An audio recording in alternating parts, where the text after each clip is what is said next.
President Donald Trump app photo. Alex Brandon's dominance of the West in communications cannot be overemphasized. As we read what the West says about Russia, we all need to do so with a large dose of salt. The United States has been gripped by Russo-phobia for a very long time. Ironically, President Donald Trump was poised to change this perception, but he has gone about it in a bull in a china shop fashion. There are several other issues connected to this, so that a simple repositioning of its Russia policy is now in a quagmire because too many people seem to have lied to the Federal Bureau of Investigation (FBI) as to what really was the position of President Trump and his associates before and during the election. The conventional wisdom is that people lie in order to cover something up. What are President Trump and his people trying to hide? Russia is a victim, a pariah of US media myopia. Did Russia intervene in the US election? We in Africa should know how the West interferes in our elections.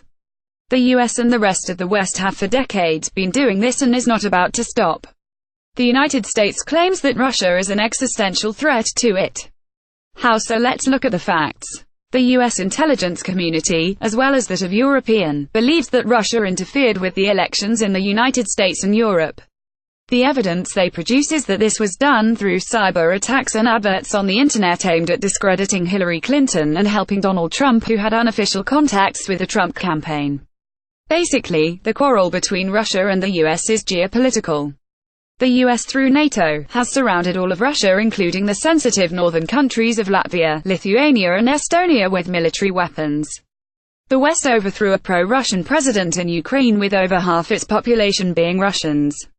Russia protected itself by occupying Crimea, whose population is almost all Russian, and is supporting the breakup of Ukraine.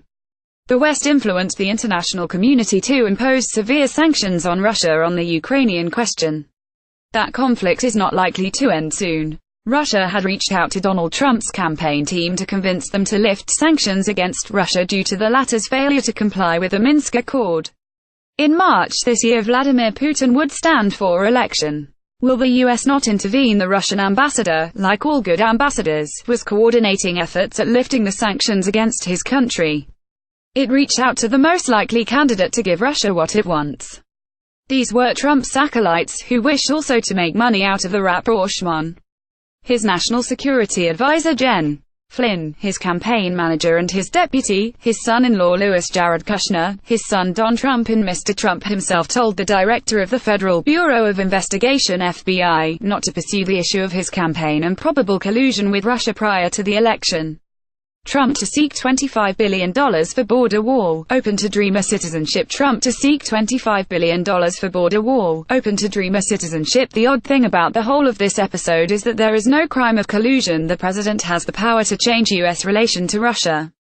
He had even fired his Federal Bureau of Investigation (FBI) director, Mr. James Comey, for precisely refusing to drop his investigation into Russia meddling in the U.S. election and the consequential inquiring into the role of Lieutenant General Michael Flynn, the national security advisor of President Trump. What is surprising is that the US often pretends that we do not have Snowden papers and Wikipedia documents, which clearly details case after case of US meddling all over the world and doing many totally unacceptable things, in the interest of the US, to unsuspecting friends and foes.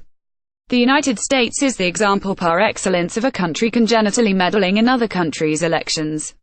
They meddled in Panama, Nicaragua, Costa Rica, Cuba, Chile, Argentina and Brazil, in all Africa, Asia, Middle East and East, etc.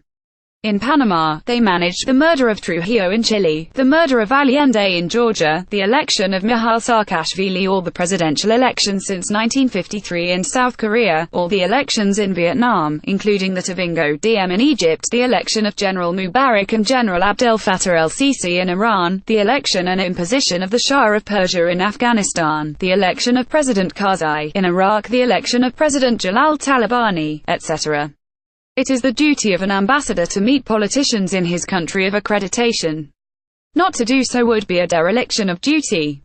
The United States intelligence community, however, claims that the Russians went much further than they needed to. They used the internet to reach as many as 120 million U.S. citizens against Hillary Clinton and in support of Mr. Trump's right-wing conservatives, made up largely of racists, lower blue-collar workers and fundamentalist religious bigots reminiscent of the Ku Klux Klan (KKK), who used to lynch black men in the South.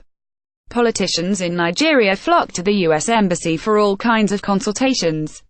Many politicians regard closeness to the U.S. as an advantage. What the U.S. does is replicated by the United Kingdom and France all over the world.